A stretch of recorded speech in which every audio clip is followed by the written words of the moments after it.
this step is to find out exactly how long we need our piece of elastic. Now I just measured my wrist and it's come out at a comfortable 7.5 inches.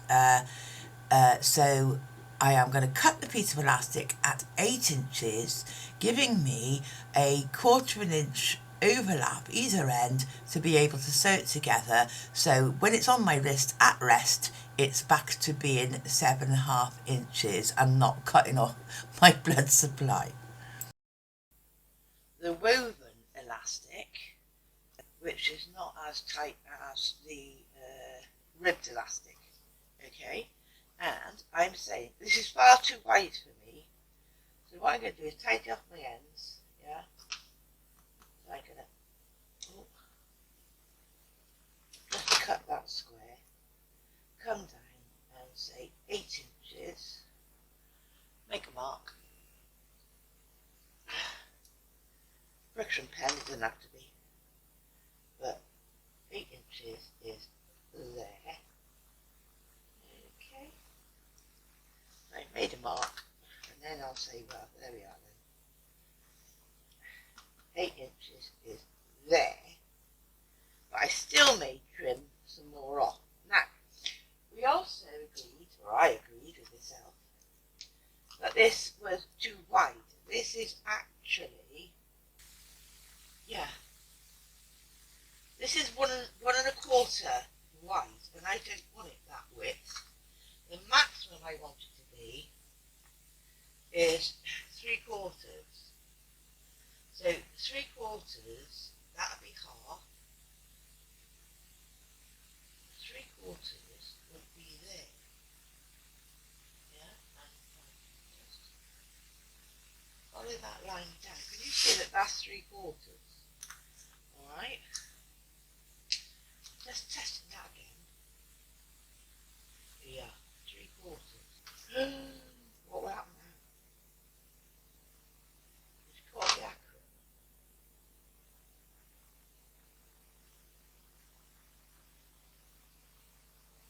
How's it to be accurate?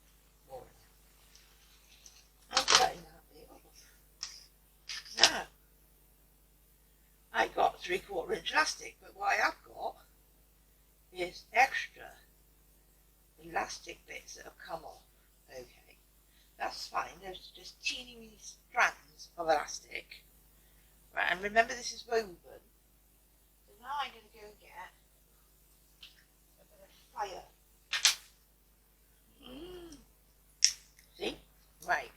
And what I'm going to do is I am just waving, I hope you see this, waving the light down the edge of it. I might do that again.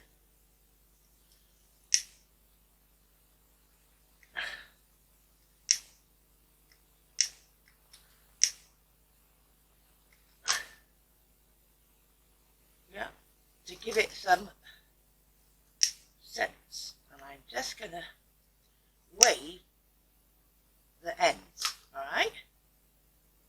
Okay, so there is now my 3/4 inch piece of elastic. I have now cut 2 pieces of material, I've got 2 here, right sides together, 1 3/4 inches wide by 16, twice the length of this. Then I'm going to pin it together, right sides together, and I'm going to fold back 1/2 inch on one end, alright, and just pop a clip in there to hold back that finished end. I don't know quite how the other end's how much I'm going to need of this yet, so I'm just doing it like this, right? Then I am going to sew a 1/4 inch seam along both ends and turn it inside out.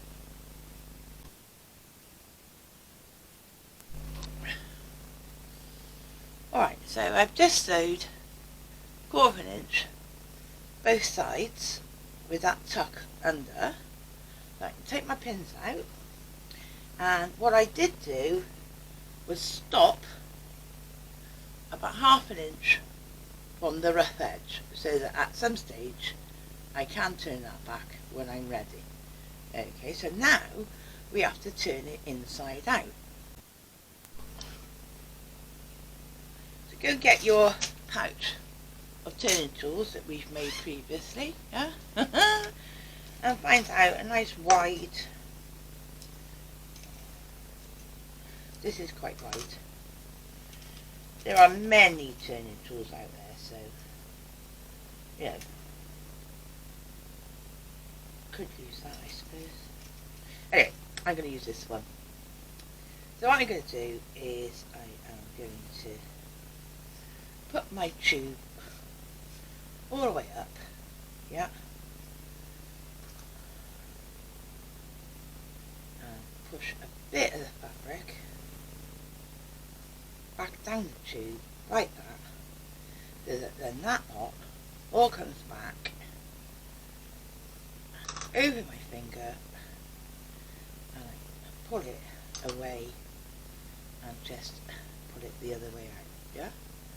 So that's how I use my turning tools. Now, this should now end up, when I flatten it, remember at the moment, it's just been turned, alright? So I need to measure that, and I'm hoping it's going to be 1/4 inch wider than that, which means it should be, that's 3/4, this should be 1 1/4 inches wide, taking into account the seams. So now I've just gone and ironed it flat, okay, still got a raw end and a tucked in end, and now let's get this and measure it. Oof. It should be, yeah, about 1 1/4 inches wide, which, as you can see, when we put this bit of elastic in, it's going to give edges for the roof, the ruffle, okay? I'm hoping this is going to work very, very nicely. So now what I need to do, unfortunately, is to get this inside there. So on one end of the elastic, pop in a safety pin that's got you something to work with, right? Then feed it pin first into our made tube, alright? This elastic's nice and stiff, so it's going to let, and there's plenty of room for it, so it's going to let us take in that elastic, but I want 1/4 inch of it, as I said, hanging out, so I want to just I'm hoping that'll hold it. If not, we'll start again and I'll have to pin it. So now, where we've got our safety pin, as usual, we can start to work the fabric down, so that we can just get our safety pin up to the other end. That's all we want to do for now, is just get our safety pin up the other end. Oh, no.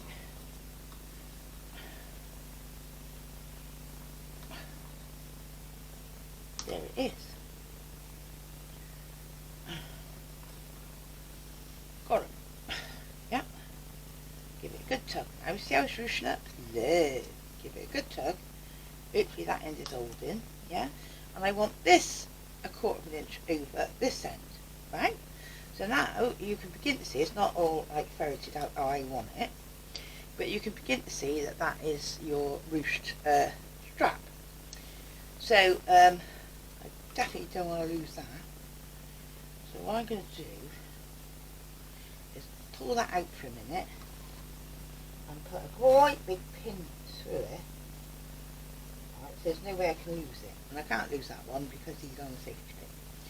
So now what I'm going to do is I'm going to go to the machine, and this is why I've not finished this edge off yet.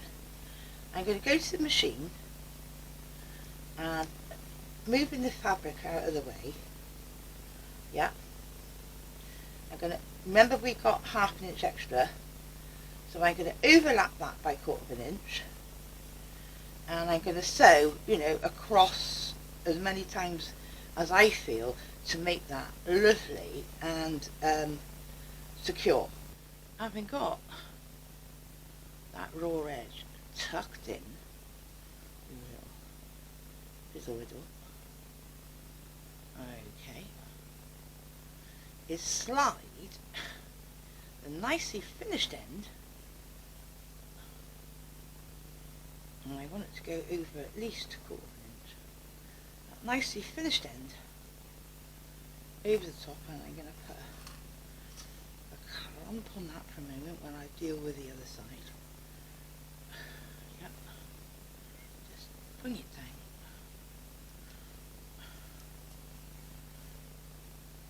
Sucking it in and bringing it forward. Yep. Yeah, I think that's the best way to go, is doing that, yeah? And then I'll put a clamp on that as well, alright? So with this one now, of course we haven't sorted out the ruches yet because I'm still dealing with this piece, but I've turned it inside out just now, so now I can turn it back the other way. But it doesn't really matter which way out you do it. You will pick the neat side to be on the outside when we're finished. So now I am going to go and stitch back and forth and back and forth and back and forth to neaten all of that off. Right, okay, so there, let the camera focus. There's my finished, remembering this bit is going to be under the pin cushion anyway, alright? So now we got a nice ruched band, and obviously, before we go any further, is it going to fit nicely on my wrist? Have I got, you know, it's not going to cut off my circulation, is it? No. So there we are. So far I'm happy with that. Right, so I've just got this wonderful Diastamote fabric out, yeah? And before you ask me, because I know you will, let's look at the strip on this side. It's Rose and Hubble Fabrics.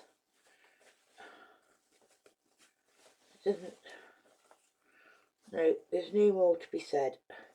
Rose and Hubble Fabrics, okay, and it's part of their Diastamote range. They do more than this. They do a lovely skull with roses. Should have bought it at the time, but I didn't. Anyway, so now what do we need? We need something. Oh, this is the wristband done. Put it out of the way. We need something to make our actual pincushion. Now this one I'm going to make square. Make it easy, make it square, right? So I am just going to take a ruler that everybody has got, I would think, in one way or another, right? Oh, that doesn't work very well on yet. Right, so this is a 6.5 inch ruler, yeah? This, can you see, has got 1-1 written in the corner? Yeah, so that's my 1-1 corner, which needs to be on the left hand side bottom if you're right handed. Then I'm looking for a 4-inch cut, so there's my 4-inch line, which I'm going to line up with the outside. And then because I got my 1-1 down in the bottom, I can move this up so that the 4-inch line now goes across the top as well. Yeah, so the bit of material that's under my ruler is a 4-inch square. Understand that? That's the easiest way to cut it. So then, holding it nice and steady, take your cut across one way and take your cut across the other way, slightly overlapping, holding your ruler to make sure you've got your cut. If you haven't got your cut, this is why I say, oh, never let go of your ruler until you're sure. Right? Now have you got your cut? Now have you got your cut? Yes, you have. Then you can let go of your ruler. So now we've got a 4-inch square. Now, you could fussy cut it, you know, if you're a bit more minded. You could say, well, I want a skull right in it. Actually, the next cut would be good, wouldn't it? The skull would be quite, well, I might do that. Because the next cut, look, the skull is more or less in the middle. So I might cut that as well, I might too. And then we want to do the same, exactly the same, out of the purple. So I'm going to use him. Plop over a 4-inch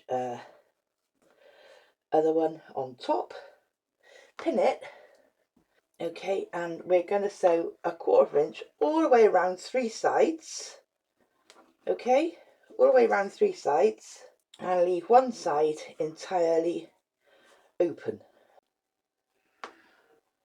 So I've just sewn round, I've taken my pins out now, leaving one edge completely open. I did backstitch on the other 3. Okay, so that's that sewn together. Now we can, on the inside corners, without cutting the stitch in, so look at it carefully, you can just take a corner off the stitching, and then we need to turn it inside out. Okay, turn it inside out,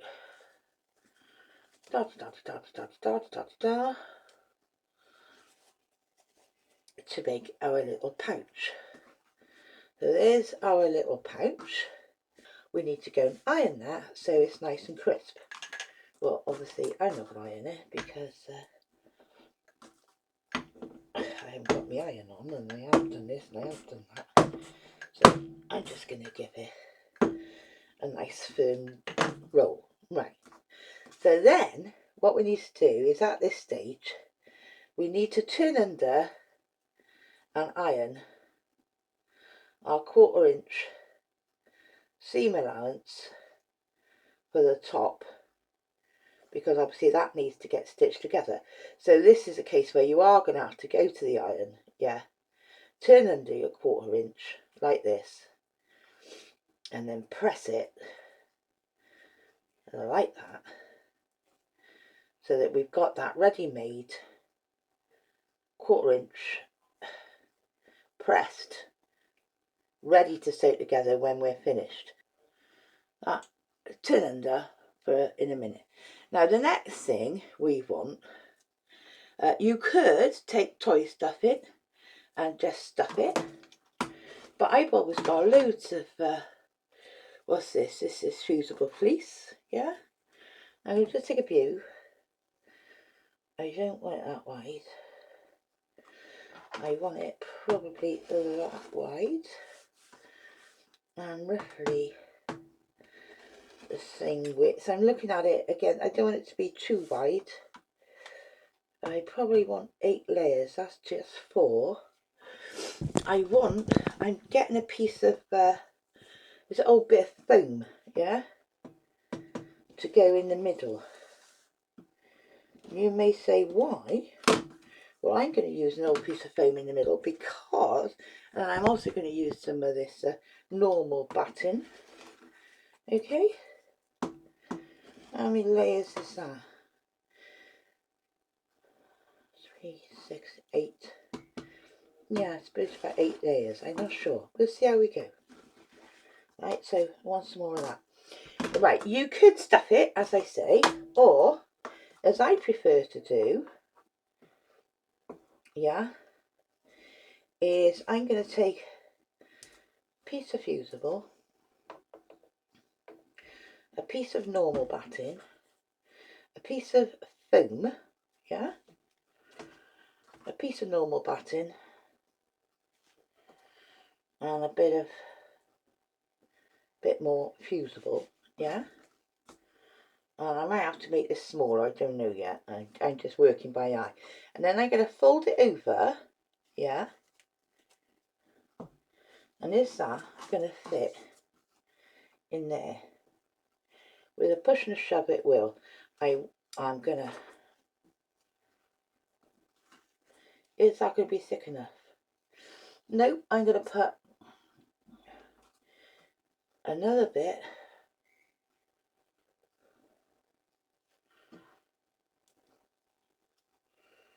2 more bits. I'm going to cut this in a minute, and I am just going to, it's getting a bit difficult, but I'm just going to fold that over. So how thick do I want my, yeah, that's quite thick, isn't it? I think that's thick enough. So I am just going to trim off bits that I don't want, alright? And look at it, is it too thick? Yeah, it's a bit too thick. I'm going to unfold it, get it all lined up one side, and I'm going to cut down a bit. And I'll measure it so you may want to do it more accurately than me, right? So that is about 3.5, under 3.5 inches, and this is 3.25. So actually, it wants to be a bit less. Now, it wants to be about 3, doesn't it? If that's, no, it's just under 3.5. Okay, and when I fold it in half, how much is that? That's, oh, yeah, I'm going to push that down. It's about 3.5. Yeah, okay. So, but I can compact that up a bit. All right. So now I'm ready to struggle to get this. And as I say, if it doesn't fit, how many layers have I got? 1, 2, 3, 4, 5, 6, 7, 8, 9, 10, 11, 12 layers. I might have to take a layer off. Let's just see how I go. So I want it to be nice and full as I get in there. Now, oh, see, it's nearly in. I want to do this because it gives a much smoother finish and it holds the pins better. If you just use toy stuff in, I've noticed, because I've done before, is when I shake my wrist or I'm doing something, damn pins fall out. Don't want it. Don't want it like that. So here I am. Look, I'm nearly there. Well, I've been chit-chatting, giving me enough room. Okay. And this is why we pressed the seams already. So I do want it to get in there and give me enough room so that I can get it together. Okay, so I can use a pin if you want. Pin's good. Or a clip. Clip's good.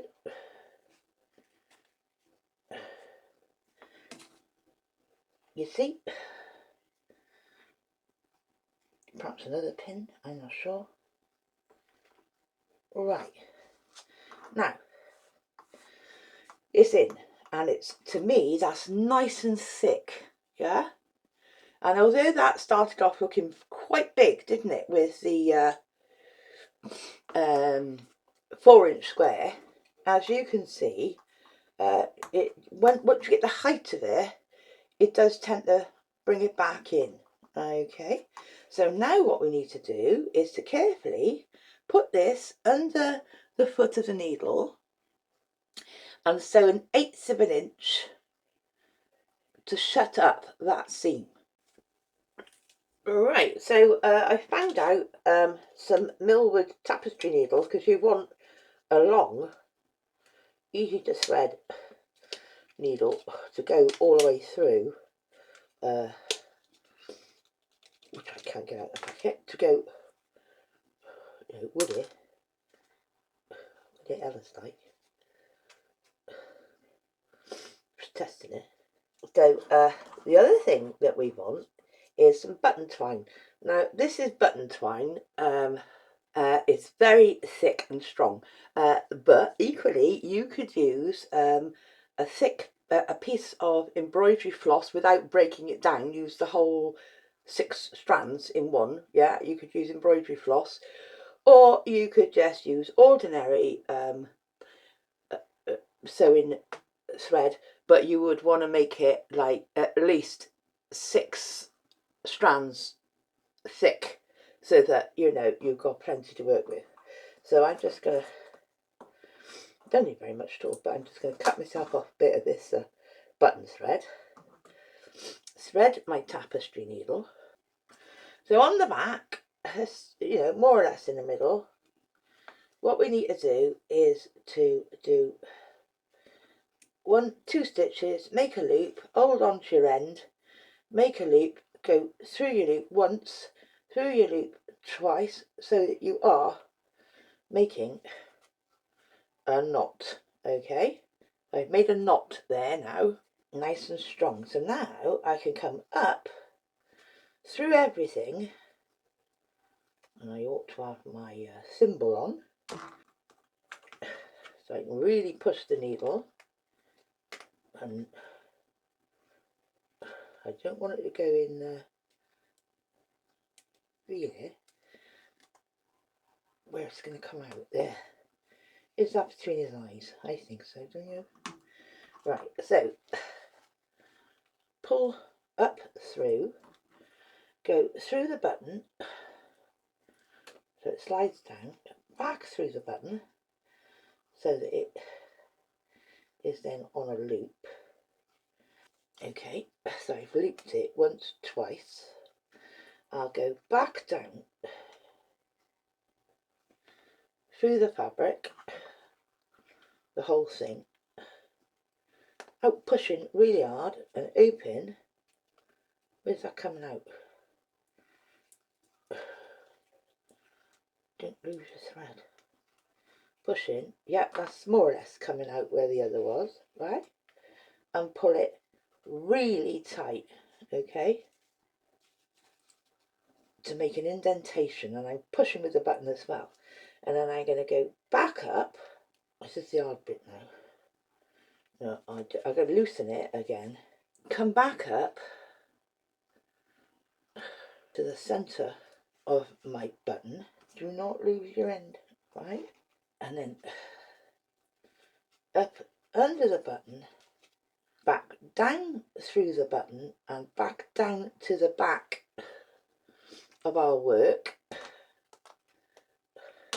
Okay, so now I've gone through that button twice, and now I want to pull it really nice and tight, really nice and tight. And then I want to do exactly the same. I'm holding it tight as I'm going through the back of the material.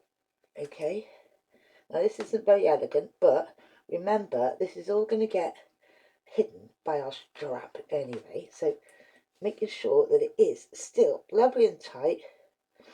Once through there, twice through that loop, and I've lost my thread now. I'm still making sure I'm pulling it lovely and tight, okay, to give that little indentation on the top. And that is now a knot as well, that I can cut my button thread. Okay, I mean, if I were doing it like this one, I'd put another button underneath to really hold it together, but this is good enough for me for this project. Righty ho then, so I've just threaded up some matching cotton to the purple, yeah. I put a knot in it, and this is double stranded, and I put a knot in the end. Okay, now the next thing to decide is, and that's obviously a much more reasonable needle, is where do you want. So if I want this chappie looking at me, yeah, so he's going to make me smile, so I want it that way up. So if I so I got to look at this, if that's on that way, then that bit has to be under there facing that way, so it's the right way round for me. So I want it that way round. So before I lose my track again, I am going to just put that round the back of him. Yeah, so I got him on the right way now. Yeah, I know that that's right. So that centre seam is in the middle. Okay, so I can put it down now. No, I'm not going to get it wrong. And then with our bit of cotton, all we need to do is just taking snippets from the under cushion, and I am going to go in and out about ½ inch away from each side of that centre stitch line. Alright, so there it is, finished. I'm bringing it up. Can you see? I've stitched there, I've stitched along there, yeah? So now this is securely fastened to the bottom of our pincushion, and now we can take that off. Okay, so you can see it's nicely attached.